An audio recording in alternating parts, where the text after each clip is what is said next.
The assassins would have you believe that Al-Mualim was a great mentor who became corrupted with greed, and that he schemed with the Templars to acquire an apple of Eden. I see instead a shrewd and cunning leader, a man who used his best assassin, Altair ibn Lahad, to eliminate his conspirators in order to keep the apple for himself, so that he could use it to enforce world peace. While it must be stated unequivocally that Al-Mualim was not a Templar, it is interesting to me that his vision of peace was more in line with Templar philosophy than assassin. In the past, both sides had the same goal, that of peace. Our only difference was how we chose to achieve it. Had Al-Mualim not been killed by Altair and allowed to carry out his plan, perhaps we would not be fighting now. It was only after Altair reformed the Brotherhood with its new ideals of free will that the conflict truly escalated and spread across the planet. For if the so-called wise man of the mountain can see things from our point of view, surely the same can be said for other assassins.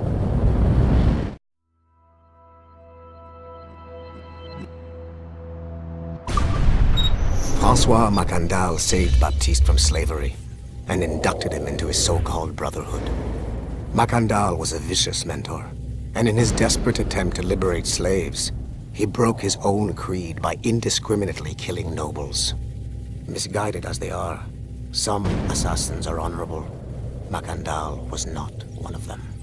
Thanks to the calculating genius of Madeleine de Lille, the Templars made an example of Macandal by way of public execution in 1758. His pathetic excuse for a brotherhood quickly fell apart. When his comrade and childhood friend Agathe fled to Louisiana, Baptiste saw the futility of his former life in Macandal's brotherhood. Madeleine saw Baptiste's potential and instructed her Templars in New Orleans to strike a deal with him.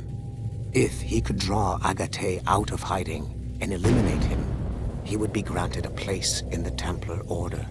Although Baptiste was killed by the assassin Aveline de Grandpré, his path clearly demonstrates the inherent superiority of Templar ideals over assassin terrorism.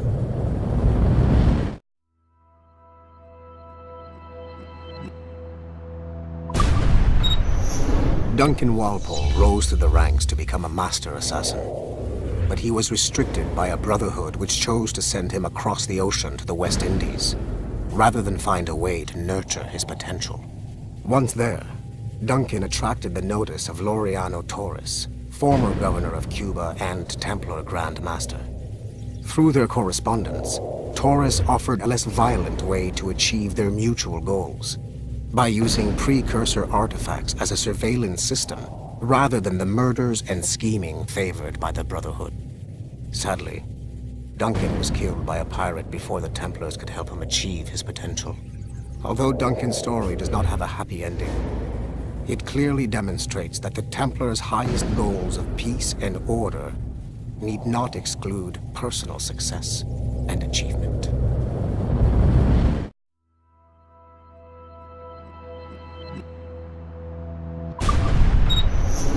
Haytham Kenway remains a controversial figure for me.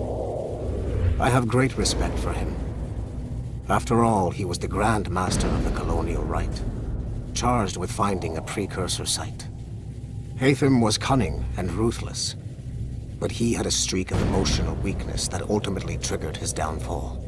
He lost his father when he was a child, and the British Grand Master Reginald Birch raised him to become a Templar Knight. Haytham eventually learned that his father, Edward, had been an assassin.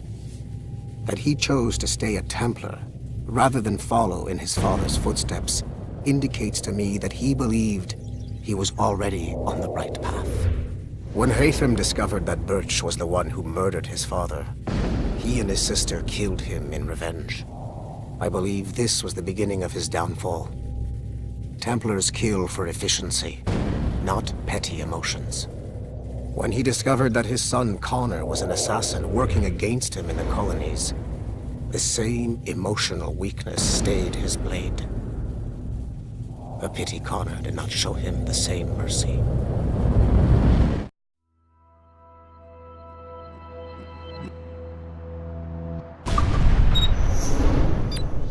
Like Haytham Kenway, Daniel Cross came from an assassin bloodline, as the Orlov family had at least 2 generations who served the Brotherhood.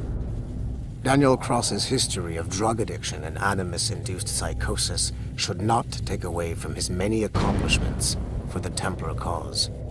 Under the influence of Warren Vidic, he was planted into the Brotherhood and earned their trust, eventually meeting their reclusive mentor.